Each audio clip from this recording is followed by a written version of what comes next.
¿Alguna vez has escuchado un rumor tan oscuro, tan retorcido, que una parte de ti quería creerlo y otra, simplemente, no podía? Imagina una historia que susurra sobre secretos en los lugares más insospechados, sobre símbolos ocultos a plena vista y sobre una red tan vasta que sus hilos parecían tocar las más altas esferas del poder. Una historia que nació en los rincones más profundos de Internet y explotó en el mundo real con consecuencias aterradoras. Hablamos de Pizzagate. Un nombre que para muchos evoca escalofríos, para otros confusión, y para algunos, una verdad encubierta. Pero, ¿qué fue realmente Pizzagate? ¿Una invención monstruosa nacida de la fiebre electoral y la desinformación, o había algo más, algo tangible detrás de las miles de páginas de foros, los videos virales y los mapas de conexiones? Hoy, vamos a hacer algo que pocos se han atrevido, vamos a sumergirnos en el ojo del huracán, vamos a separar con bisturí los hechos probados, aquellos que constan en investigaciones oficiales y reportajes serios, de la ficción más escalofriante que se tejió a su alrededor. No te vamos a decir qué pensar, pero te vamos a dar las herramientas, la información cruda y verificada, para que tú mismo llegues a una conclusión. Porque lo que descubras hoy sobre Pizzagate podría cambiar no solo tu percepción de esta historia, sino cómo ves la información, y las sombras, que nos rodean en la era digital. Esto, y nada más que esto, es lo que necesitas saber. Nuestra historia, o más bien, la génesis de esta tormenta mediática, nos transporta a un año particularmente convulso, 2016. Estados Unidos se encontraba en la recta final de una de las campañas presidenciales más polarizantes de su historia moderna. Los ánimos estaban caldeados, la desconfianza hacia las instituciones era palpable y el Internet se había convertido en un campo de batalla informativo sin precedentes. En este caldo de cultivo, cualquier chispa podía provocar un incendio. Y la chispa llegó en forma de correos electrónicos. En octubre de 2016, Wikileaks, la organización fundada por Julian Assange, comenzó a publicar miles de correos electrónicos sustraídos del servidor privado de John Podesta, el entonces jefe de campaña de la candidata demócrata Hillary Clinton. Entre la avalancha de comunicaciones internas, estrategias de campaña y mensajes personales, algunos internautas, especialmente en foros como 4chan y posteriormente en subreddits como r/d_Donald, empezaron a buscar patrones, a escudriñar cada palabra, cada referencia, con la convicción de que allí se ocultaba algo mucho más siniestro que la simple política. Estos autoproclamados investigadores digitales se centraron en ciertos correos que mencionaban pizzas, pastas y perritos calientes en contextos que, para ellos, parecían extraños o fuera de lugar, especialmente aquellos relacionados con una pizzería en Washington D.C. llamada Comet Ping Pong, propiedad de un hombre llamado James Alefantis. Alefantis tenía algunas conexiones con figuras del Partido Demócrata, algo común en la capital estadounidense donde la política y la vida social a menudo se entrelazan. Sin embargo, para los teóricos de la conspiración, estas conexiones no eran casuales, sino la prueba de algo más. Empezaron a circular interpretaciones descabelladas, que pizza era una palabra clave para niña, cheese, queso, para niña pequeña, pasta para niño pequeño, hot dog para niño varón. De repente, correos electrónicos que hablaban de organizar una recaudación de fondos con pizza o de un pañuelo con un mapa de pizza olvidado por Podesta, adquirían un significado macabro a ojos de estos internautas. La teoría comenzó a tomar forma. Comet Ping Pong no era una simple pizzería familiar, sino la fachada de una red de tráfico y abuso infantil de élite que involucraba a altos funcionarios del Partido Demócrata. James Alefantis, el dueño, se convirtió en el villano central de esta narrativa. Su cuenta de Instagram fue minuciosamente revisada, y fotografías de sus obras de arte, algunas de estilo contemporáneo y provocador, así como imágenes de sus sobrinos y sobrinas, fueron sacadas de contexto y presentadas como pruebas de sus supuestas perversiones.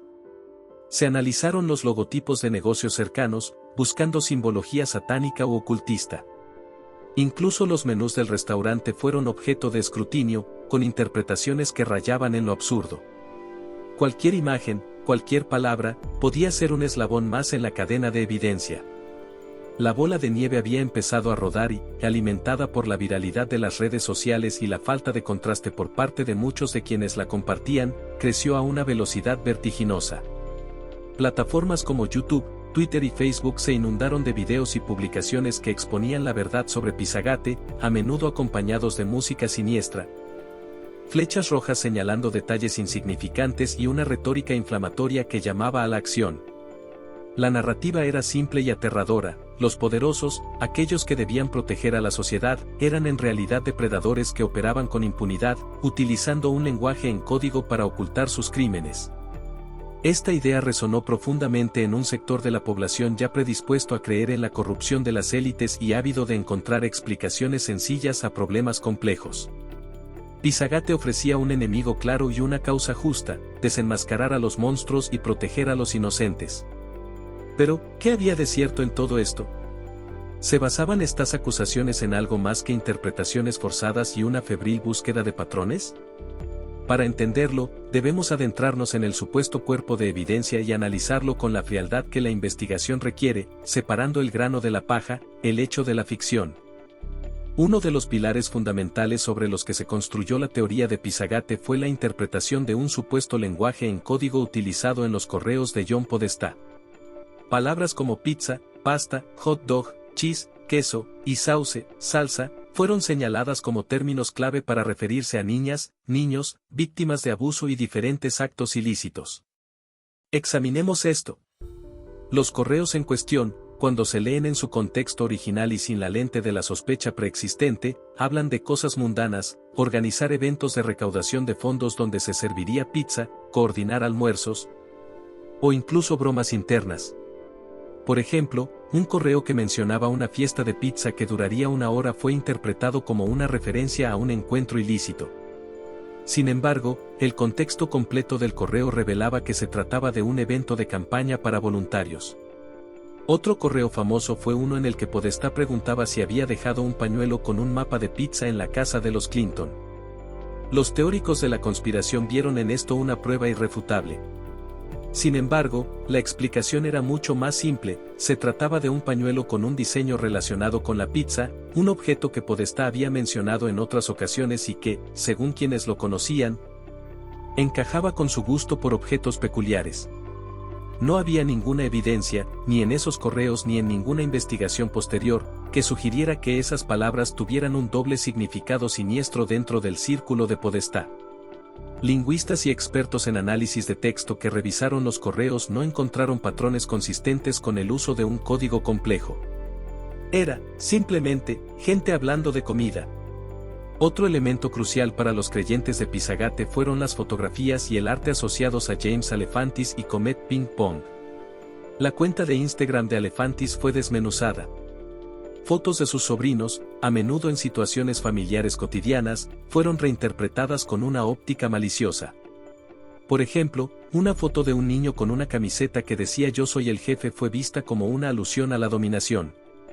Obras de arte contemporáneo que Alefantis poseía o que habían sido expuestas en su restaurante, algunas de ellas de artistas reconocidos, fueron calificadas de perturbadoras y conectadas con simbología satánica o pedófila.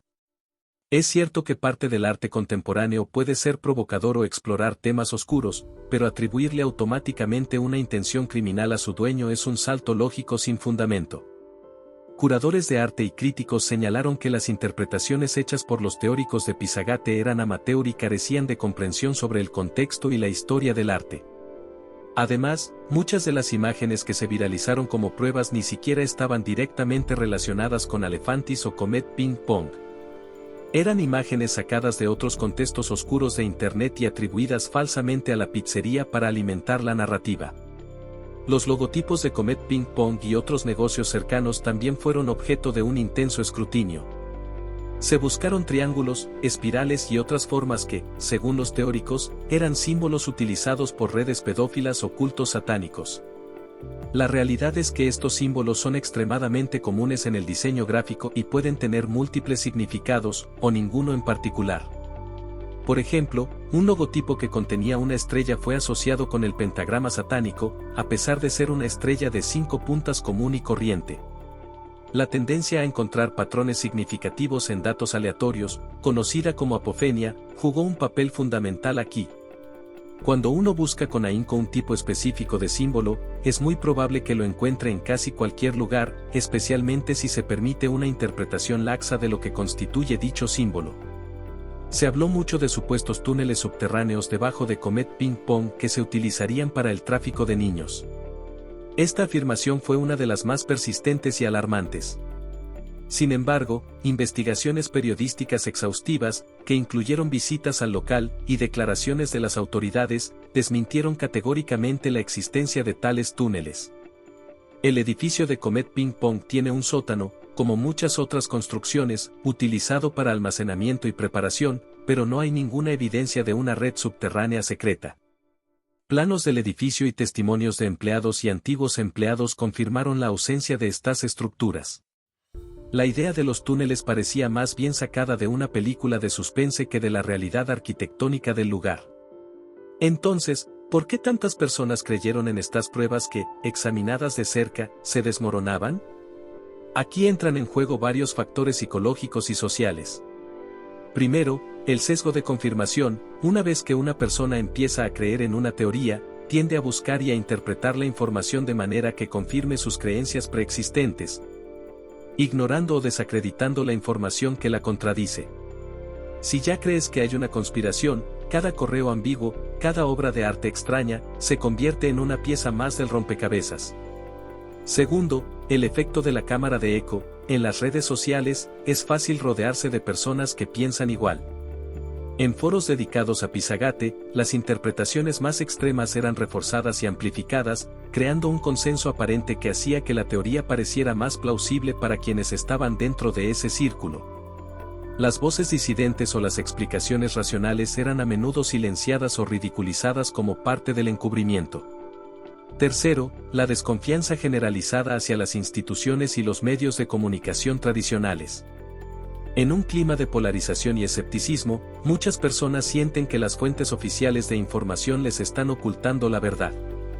Las teorías de conspiración ofrecen una explicación alternativa, a menudo más emocionante y que parece empoderar al individuo dándole acceso a un supuesto conocimiento secreto. Cuarto, el poderoso deseo de proteger a los niños.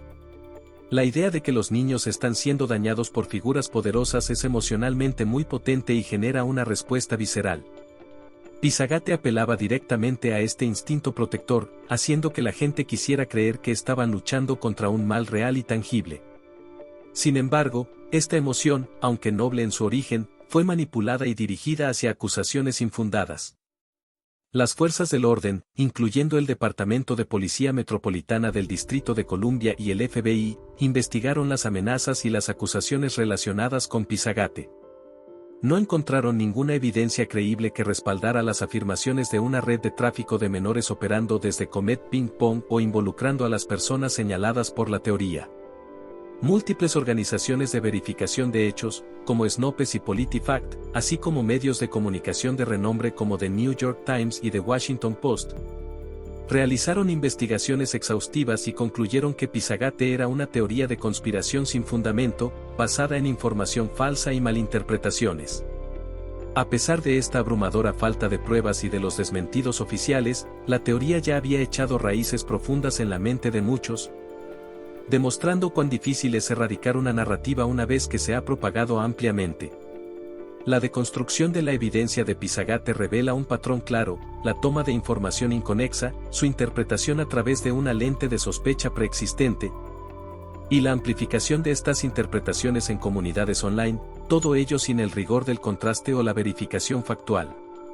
La virulencia de Pizzagate no se quedó confinada a los oscuros rincones de Internet. Las acusaciones, por infundadas que fueran, tuvieron consecuencias graves y palpables en el mundo real, transformando una teoría conspirativa digital en una amenaza tangible para la seguridad y el bienestar de personas inocentes. El personal de Comet Ping Pong, desde el dueño James Alefantis hasta los camareros y cocineros, se vio sometido a un aluvión de acoso y amenazas. Recibieron innumerables llamadas telefónicas con insultos y amenazas de muerte, sus perfiles en redes sociales fueron invadidos por mensajes de odio, y sus vidas personales fueron expuestas y vilipendiadas. Alefantis, en particular, se convirtió en el blanco de una campaña de demonización implacable. Tuvo que contactar al FBI y a la policía local, temiendo por su seguridad y la de sus empleados. La pizzería, un negocio local que antes era conocido por su ambiente familiar y su apoyo a la comunidad artística, se transformó en el epicentro de una tormenta de odio. Este acoso constante creó un ambiente de miedo e incertidumbre. Los empleados temían ir a trabajar. Los clientes habituales se sentían intimidados. Otros negocios en la misma calle, e incluso aquellos cuyos nombres o logotipos fueron erróneamente asociados con la conspiración, también sufrieron las consecuencias, recibiendo amenazas y viendo afectada su reputación. La comunidad local de Chevy Chase, en Washington, D.C., donde se ubica Comet Ping Pong, se vio sacudida por la repentina e infame notoriedad de uno de sus establecimientos. Los residentes expresaron su preocupación y su apoyo al restaurante, pero la tensión era innegable. La situación alcanzó un punto crítico y aterrador el 4 de diciembre de 2016. Edgar Madison Belch, un hombre de 28 años de Salisbury, Carolina del Norte, condujo hasta Comet Ping Pong armado con un rifle de asalto AR-15 y una pistola. Entró en el restaurante y disparó varios tiros. Afortunadamente, nadie resultó herido. Belch declaró a la policía que había acudido al lugar para autoinvestigar la teoría de Pizzagate y que quería liberar a los niños que, según él, estaban retenidos allí. Después de no encontrar ninguna evidencia de lo que había leído en internet y de que los clientes y empleados huyeran despavoridos, se rindió pacíficamente a las autoridades. Este incidente fue un crudo despertar para muchos sobre el peligro real que pueden suponer las teorías de conspiración difundidas online. Ya no se trataba solo de palabras en una pantalla, la desinformación había motivado a una persona a tomar un arma y poner en riesgo vidas inocentes. El caso de Edgar Madison Belch fue emblemático. Durante su interrogatorio y posterior juicio, quedó claro que había sido profundamente influenciado por el contenido que consumió en Internet sobre Pizzagate. Creía sinceramente que estaba actuando para detener un crimen horrendo. Fue condenado a 4 años de prisión. Su acción, aunque aislada en su violencia física, representó la materialización de las amenazas que durante semanas habían estado circulando. Demostró cómo una narrativa falsa, repetida y amplificada lo suficiente, puede convencer a individuos vulnerables de que deben tomar la justicia por sus propias manos, incluso basándose en premisas completamente erróneas. Más allá del incidente de Belch, el daño a la reputación de las personas y negocios implicados fue inmenso y duradero. Aunque Comet Ping Pong siguió operando y recibió un gran apoyo de su comunidad local y de personas de todo el país que se oponían a la campaña de odio, la sombra de Pizzagate persistió. Para James Alefantis y sus empleados, la experiencia fue traumática. Ser acusado falsamente de crímenes tan atroces y ver tu vida amenazada por ello deja cicatrices profundas. Lo mismo ocurrió con otras personas cuyos nombres fueron arrastrados al fango de la conspiración, como John Podesta y otras figuras políticas, que tuvieron que enfrentar públicamente acusaciones delirantes. Las consecuencias de Pizzagate también pusieron de manifiesto la fragilidad de la verdad en la era digital y el poder de las redes sociales para diseminar información falsa a una velocidad y escala sin precedentes. Mostró cómo grupos de individuos, coordinados o no, pueden construir y propagar narrativas completamente fabricadas que tienen un impacto devastador. Este caso se convirtió en un ejemplo paradigmático de cómo la desinformación no solo engaña, sino que puede incitar al odio, al acoso y a la violencia. Sirvió como una dura lección sobre la responsabilidad que tienen tanto las plataformas digitales en la moderación de contenido, como los usuarios en el consumo crítico de la información. Las secuelas de Pizzagate resonaron mucho tiempo después de que la atención mediática principal disminuyera, dejando un rastro de vidas afectadas y una creciente preocupación por la facilidad con la que la ficción puede invadir y dañar la realidad. Cuando la descripción de este video habla de hechos ocultos y conexiones silenciadas, es crucial entender que la verdadera historia oculta de Pizzagate no es la de una conspiración de élite, sino la de cómo se fabrica y se propaga la desinformación, y quiénes, o qué mecanismos, se benefician de este caos.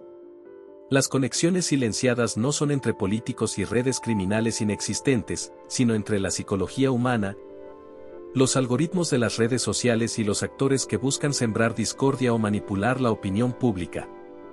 Uno de los hechos ocultos más importantes es la propia mecánica de la viralización.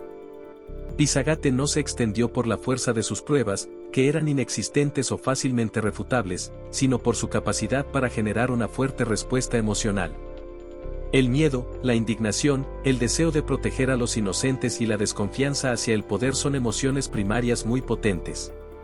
La narrativa de Pizzagate las activaba todas. Los algoritmos de plataformas como YouTube, Facebook y Twitter, en aquel momento, estaban diseñados principalmente para maximizar el engagement, es decir, el tiempo que los usuarios pasaban en la plataforma, los clics, los me gusta y las comparticiones. El contenido sensacionalista, chocante o que confirma sesgos suele generar mucho engagement, independientemente de su veracidad. Así, las propias plataformas, sin una intención maliciosa per se en sus algoritmos, contribuyeron a la rápida difusión de Pizzagate. Este es un hecho oculto sobre la infraestructura de nuestra comunicación moderna. Otro aspecto son los actores que, consciente o inconscientemente, impulsan estas narrativas.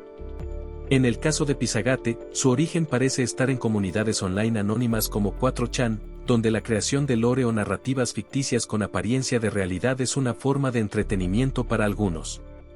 Sin embargo, una vez que la teoría salió de estos nichos, fue adoptada y amplificada por diversos actores. Algunos pudieron ser individuos genuinamente convencidos pero equivocados. Otros, quizás, dieron una oportunidad para ganar notoriedad o seguidores en redes sociales, convirtiéndose en gurús de la conspiración. Y no se puede descartar, en el contexto más amplio de la desinformación electoral de 2016, que actores con motivaciones políticas, tanto nacionales como potencialmente extranjeros, vieran en Pizzagate una herramienta útil para desacreditar a una campaña política específica y para profundizar la polarización y la desconfianza en el sistema democrático. Investigaciones posteriores sobre la interferencia electoral de 2016 señalaron cómo narrativas divisorias y falsas fueron activamente promovidas por ciertos actores estatales para sembrar el caos. Si bien no hay una prueba concluyente que vincule el inicio de Pizzagate directamente a una operación de inteligencia extranjera, su amplificación encajaba perfectamente en los patrones de desinformación observados en ese periodo. La conexión silenciada aquí es la vulnerabilidad de la psique humana a la manipulación. Como hemos mencionado, el sesgo de confirmación, la apofenia, ver patrones donde no los hay. El pensamiento grupal y el atractivo de las explicaciones simples para problemas complejos hacen que las teorías de conspiración sean seductoras. Pizzagate explotó estas vulnerabilidades de manera muy efectiva. Ofrecía una narrativa de ellos contra nosotros, de héroes anónimos de Internet luchando contra una élite corrupta y depravada. Este tipo de relato es inherentemente atractivo para ciertos perfiles psicológicos o para personas que se sienten desempoderadas o marginadas. El hecho oculto es que nuestra propia mente puede ser nuestro peor enemigo cuando se trata de discernir la verdad si no estamos alerta y no aplicamos el pensamiento crítico. Además, está el concepto de conocimiento prohibido. Las teorías de conspiración a menudo se presentan como verdades que ellos, el gobierno, los medios, la élite, no quieren que sepas. Esto crea una sensación de exclusividad y de estar en posesión de una información especial y valiosa. Cuanto más se desacreditaba Pizzagate por fuentes oficiales o medios tradicionales, más se convencían algunos de sus seguidores de que estaban sobre la pista de algo real, ya que la negación era vista como parte del encubrimiento. Esta es una conexión silenciada con la propia naturaleza de la rebeldía y el escepticismo mal encausado. La verdadera oscuridad de Pizzagate no reside en los supuestos túneles bajo una pizzería, sino en la facilidad con la que se pueden destruir reputaciones, incitar al odio e incluso a la violencia, basándose en mentiras. La ficción se volvió oscura cuando dejó de ser un juego en foros anónimos y pasó a tener víctimas reales, como James Alefantis, sus empleados, y la propia confianza pública. La ficción más oscura es la que normaliza la idea de que cualquier acusación, por disparatada que sea, puede ser verdad si se repite lo suficiente y se empaqueta de forma convincente. Es la ficción que nos lleva a desconfiar de todo y de todos, hasta el punto de no poder distinguir entre un peligro real y un fantasma creado por la desinformación. Finalmente, la conexión silenciada más importante es la que existe entre la desinformación y la salud de una democracia. Una sociedad informada, capaz de debatir basándose en hechos, es fundamental para el funcionamiento democrático. Cuando la desinformación inunda el espacio público, cuando la confianza en las fuentes de información se erosiona hasta el punto de que cada uno vive en su propia burbuja de realidad, el debate se vuelve imposible y la toma de decisiones colectivas se ve gravemente comprometida. Pizzagate fue un síntoma de esta enfermedad informativa, una señal de alarma sobre la fragilidad de nuestro ecosistema de información. Los hechos ocultos son, en realidad, las lecciones que debemos aprender sobre cómo proteger ese ecosistema y a nosotros mismos. Llegamos al final de este análisis profundo, y es momento de condensar lo esencial, aquello que verdaderamente necesitas saber sobre Pizzagate.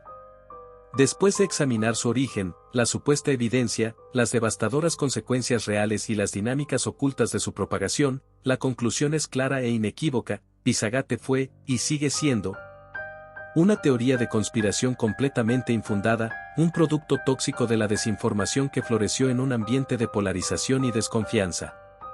No existe ninguna prueba creíble, ninguna investigación oficial, ningún testimonio verificado que respalde las horribles acusaciones que se lanzaron. Los correos electrónicos fueron malinterpretados, las imágenes sacadas de contexto, los símbolos reinterpretados de forma paranoica.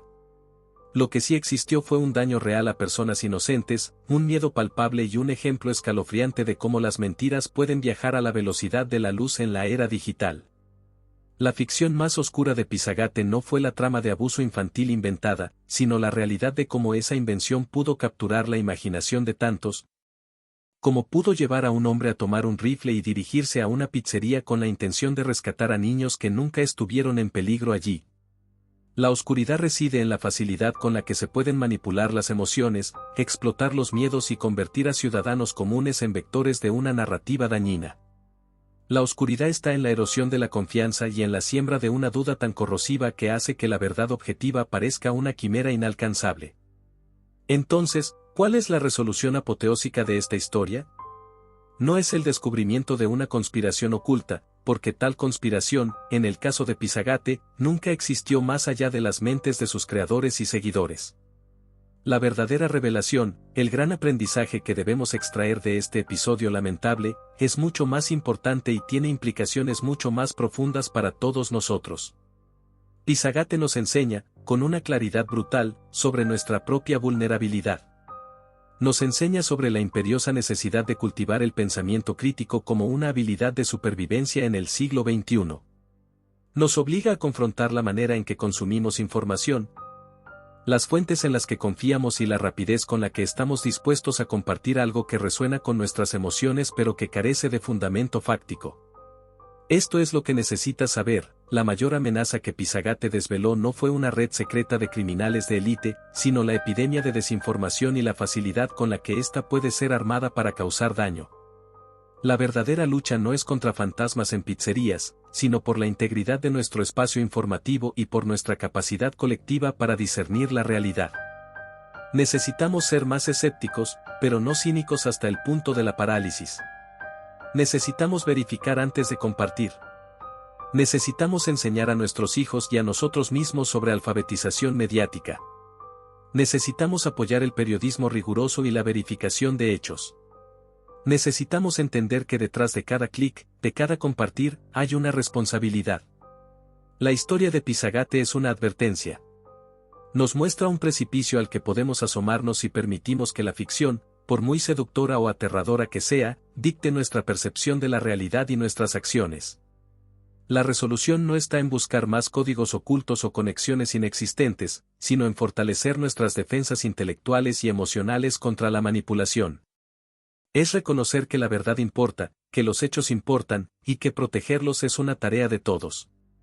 Pizzagate no fue real en el sentido en que sus proponentes afirmaban, pero sus consecuencias sí lo fueron, y las lecciones que nos deja son vitales si queremos navegar un futuro donde, inevitablemente, surgirán nuevas y quizás más sofisticadas campañas de desinformación.